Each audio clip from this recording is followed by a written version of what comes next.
Kumain ako mga kanayon ng liempo silog. Sobrang laki nga mga kanayon ng liempo nila. Partneran mo pa ng masarap na biryani rice nila. Ngayon ko lang natikman tong biryani rice. Samahan mo pa ng mainit-init na sabaw mga kanayon. At siguradong mapapa-extra rice ka. For today's video mga kanayon, nandito ako ngayon sa Dove Trip. Kakaiba yung kainan na to mga kanayon dahil binaliktad niya yung food trip to Dove Trip. Wow! Amazing!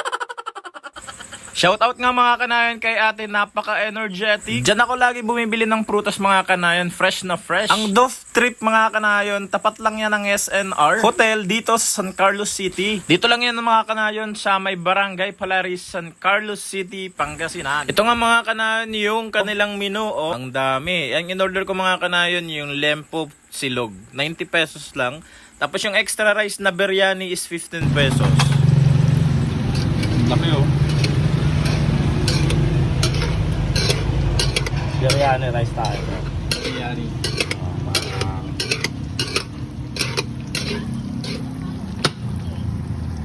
Saan to kuya?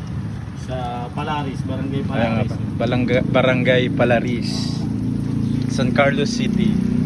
Ito na nga mga kanayon yung in-order ko. 90 pesos lang yan mga kanayon. Siguradong mapapa-extra rice ka sa sobrang laki nitong liempo nila. Ito nga mga kanayon yung best seller nila. Natatakam nga ako mga kanayon sa top silog. Pero sinadjust ni kuya na malaki yung liempo silog nila. So dahil gutom ang kanayon nyo, yun ang in-order ko. Masarap nga din mga kanayon itong sabaw nila. Unlimited sabaw yan. At syempre mga kanayon, hindi papahuli itong chili oil nila. Wow! Mangiinit ka sa sarap.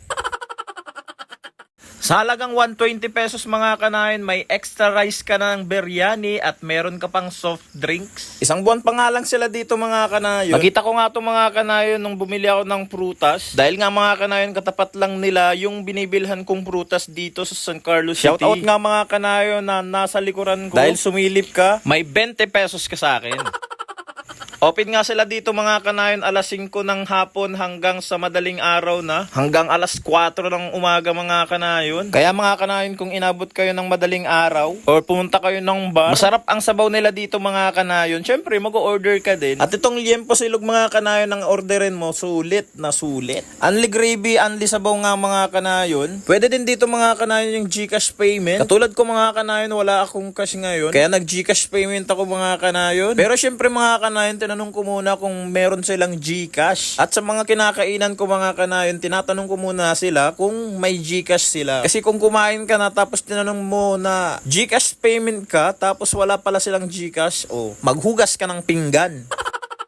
Ganito pala mga kanayon yung lasa ng biryani rice. Parang magiging paborito ko na nga tong biryani. Masarap siya mga kanayon.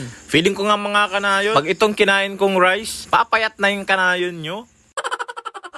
Sa sobrang daming kainan dito sa San Carlos City, dito ko lang natikman itong biryani rice. Mapapawaw ka nga mga kanayon sa sarap. Kaya sa mga kanayon ko na hindi pa naka-follow sa akin, mag-follow na kayo para updated ka lagi sa aking i-upload. At mga bagong kainan dito sa San Carlos City. At kung inabot mo to mga kanayon, pakishare naman. Salamat kanayon.